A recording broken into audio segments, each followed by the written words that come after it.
Traffic નિયમોને નેવે મૂકતા અનેક કિસ્સાઓ પ્રકાશમાં આવી રહ્યા છે, ત્યારે હવે હાઈકોર્ટે પણ કડક વલણ અપનાવતા આજે જિલ્લાભરમાં ટ્રાફિક પોલીસે ડ્રાઈવ યોજી હતી।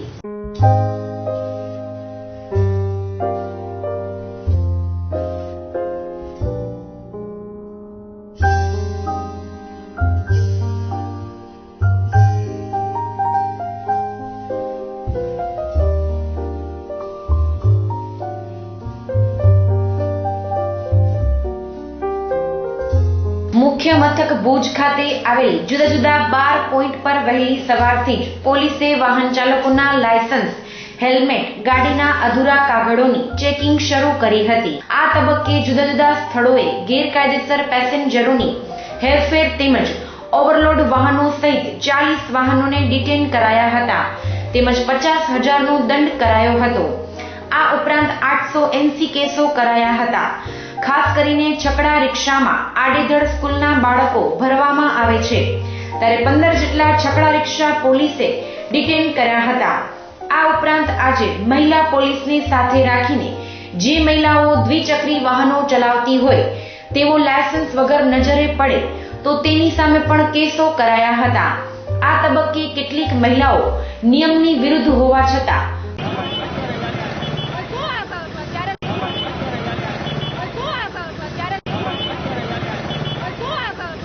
પોલીસની સામે અસભ્ય વર્તન કરતી જોવા મળી હતી।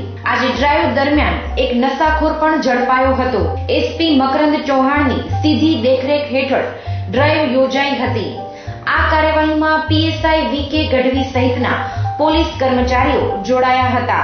આજે સવારે 7 કરી અને 9 સુધી જે સ્કૂલો છે, નાના છોકરાઓની સ્કૂલો છે, એના છકડાઓ જે લોકોને લઈ જાય છે, બાળકોને લઈ આવે છે, એ લોકો ક્ષમતા કરતાં વધારે પેસેન્જર ભરતા હતા, ક્ષમતા કરતાં વધારે બાળકોને બેસાડતા હતા। આવા લગભગ 10 થી 15 છકડાઓ ડિટેન કરવામાં આવ્યા છે અને જે છકડાઓ નિયમનું વધારે ભંગ નતા કરતા એના વિરુદ્ધ દંડાત્મક કાર્યવાહી કરવામાં આવી છે। હા, છકડાના પાસિંગનો ડબલ નિયમ છે કે ભાઈ 3 છકડાની અંદર 3 જણનું પાસિંગ હોય તો 6 બાળકો બેસાડી શકે અને જો 4 જણનું પાસિંગ હોય તો 8 બાળકો બેસાડી શકે, પણ આ નિયમ કરતાં જો વધારે લોકો બેસાડે, વધારે બાળકોને બેસાડે તો એ નિયમ ભંગ કરે છે અને આના વિરુદ્ધ કાયદેસર કાર્યવાહી કરવામાં આવે છે। હા, આ સ્કૂલોની અંદર પણ આજે લગભગ અજરામરજી સ્કૂલ છે, વ્હાઇટ હાઉસ છે, આવી 4-5 સ્કૂલો વિરુદ્ધ અમે સ્કૂલો જેમાં બાળકો લઈ જતા એવા છકડાઓ વિરુદ્ધ કાયદેસર કાર્યવાહી કરી છે।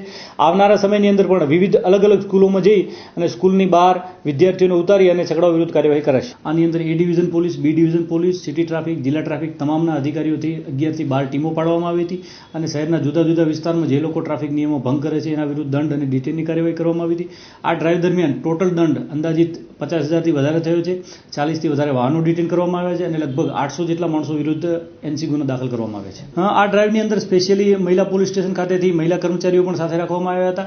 જે મહિલાઓ ટ્રાફિક નિયમોનો ભંગ કરે છે, વિધાઉટ લાયસન્સ ચલાવે છે અથવા તો હેલ્મેટ પહેર્યા વગર ચલાવે છે એ લોકોને પણ ફાઇન કરવામાં આવ્યો હતો અને એવું જોવામાં આવ્યું હતું કે લગભગ મહિલાઓ લાયસન્સ વિધાઉટ ડ્રાઇવિંગ કરતી હતી અથવા તો હેલ્મેટ વગર ડ્રાઈવ કરતા હતા। હવેથી પણ આ ડ્રાઈવ ચાલુ રહેશે અને લોકો ટ્રાફિકના નિયમોનું પાલન કરે, સિટીની અંદર પણ હેલ્મેટ પહેરે, બહાર હાઈવે ઉપર જાય ત્યારે તો ફરજિયાત હેલ્મેટ પહેરે અને પોતાના ગાડીના કાગળો સાથે રાખે, લાયસન્સ સાથે રાખે અને નાના છોકરાઓને પોતાનું વાહન ચલાવવા ના આપે। હા, સ્પેસિફિક સ્કૂલોની અંદર જે લોકો વિધાઉટ લાયસન્સ અને વિધાઉટ પરમિશન વગર વાહન ચલાવે છે એ લોકો વિરુદ્ધ પણ આવી કાયદેસર કાર્યવાહી કરાશે અને આજ સવારથી એ પણ ચાલુ કરી દીધું છે। ભુજ પશ્ચિમના પોલીસ અધિક્ષક શ્રી ચૌહાણ સાહેબની સૂચના મુજબ ભુજ એ ડિવિઝન પોસ્ટરમાં, બી ડિવિઝન પોસ્ટરમાં અલગ અલગ પોઈન્ટો ઉપર ટ્રાફિક નિયમ અંગે વાહન ચેકિંગની કામગીરી ચાલુ છે, જેમાં અત્યાર સુધીમાં અમારા તરફથી સ્થળ દંડની 100 પાવતી નો દંડ વસૂલ પાવતી ફાડીને અંદાજે 10,000 થી 10,500નો દંડ વસૂલ કરેલ છે। આ સદંતર ચાલુ રહેશે। અલગ અલગ પોઈન્ટ ઉપર અલગ અલગ સૂચના સાહેબ તરફથી જે સૂચના મળે તે તરફ કામગીરી અલગ અલગ ચાલુ રાખવામાં આવશે। એ પોલીસ કામગીરી કરી રહી છે તે માટે પણ સાહેબે મુલાકાત લીધી છે અને સાહેબની સૂચના મુજબ કામ કરે છે કે કેમ તે બાબત પર સાહેબે તપાસ કરેલ છે।